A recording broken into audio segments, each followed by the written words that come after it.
Hi, I'm very glad today to have here Mark Berthelemy here with me. And Mark is Digital Learning Manager at CABI. CABI is an international not-for-profit organization that works to improve people's life worldwide by solving problems in agriculture and the environment. So, Mark, would you mind telling us little bit more about yourself and your role at CABI? Yes, as you said, I'm digital learning manager, and that means I look after a big project called the CABI Academy, which is our external facing education platform and project. So we have about 15,000 registered users on the CABI Academy. Obviously, they're not all active all at the same time, and they are going through various courses to lead to CABI certifications. And the CABI Academy is a Moodle-based platform. We've customized it quite heavily, and these days we put all our content is put directly into Moodle and edited within Moodle. But in the early days of the CABI Academy, which is the project we're about to talk about, our content was created mostly in Articulate, in Storyline, and then put into Moodle with the glue in the course built into Moodle. So the labels that connect the Storyline pieces together, quizzes, other activities within the Moodle course. Cool. Does that give you enough, Marco? Yeah. Perfect. Yes. So CABI is an international organization. So I suppose you require translation services quite often. Can you tell me when do you require translation services, or how do you handle your translations?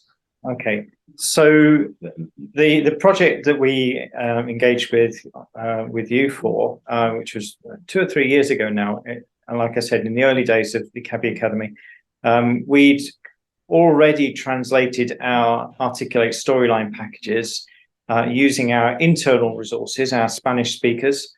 And that was a very long, very painful process with a lot of copying and pasting. We had about 9 or 10 Storyline packages, and they were all quite chunky, quite large ones. And that was a lot of manual work to do that. But then when we put them into Moodle, we realized we needed actually the course, the glue that I mentioned earlier. We needed all that translated, and all the quiz questions, the assessment questions that Moodle used to provide a certificate. So that was our initial contact with Qabiria. And so we needed the Moodle course stuff translated. These days we have less need for that because we've incorporated the Moodle content translation plugin, which means we now can have an automatic Google Translate translation done very quickly, and then we have the ability using the plugin to override those translations. Unfortunately, that plugin doesn't yet have any sort of export and import capabilities, so it makes it really hard to work with a translation company like yours. It's a manual process, and at the moment we're working with native speakers who work through the content, just checking the Google translation, and if it's really bad, they override it. So that's our current state of play. Interesting. You talked about lots of manual copy and pasting for that project that involved us back in the days. Yeah. We devised a workflow to actually export the Moodle content into an external file and translate that files, and that was the procedure that we used to help you guys. So, do you think that that procedure met your needs? Absolutely.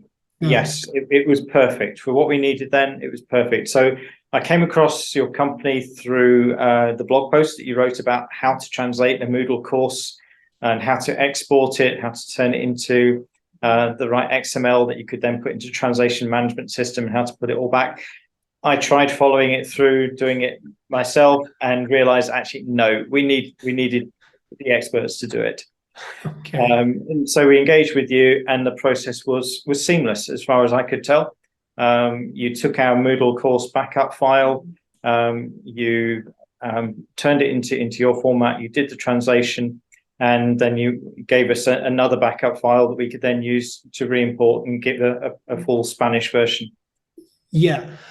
Yeah, interesting. Yeah, and actually next week, or actually at the end of this week, I'll have a conversation with one of the Moodle partners, and we're trying to find out a way to improve on that process with the new Moodle 4.0 version. And also for the Moodle Workplace, I think it's the name of their corporate solution.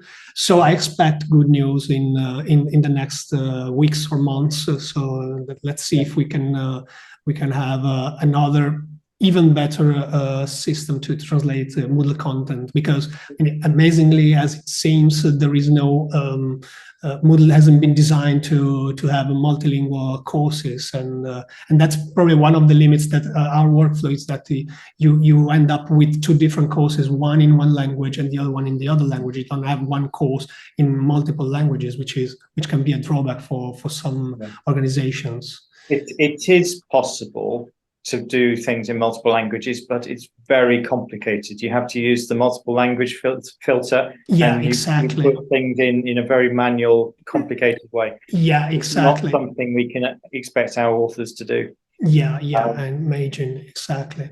Yeah, I'm hopeful that there will be a time when you can work with the content translation plugin and use that in a more automated way. Yeah, that would be the ideal. Yeah, I hope that too. Yeah, exactly. Okay, Mark, I think I'm looking forward to help you guys in the future if any needs arise. And thank you very much for this talk. And best of luck with CABI. I mean, your organization really does a wonderful job improving, like you said in your mission, improving people's lives. It was an interesting project for us, and we felt a sense of accomplishment when we ended up with the right translation. So thank you very much. Pleasure. Thank you. Bye-bye. Bye.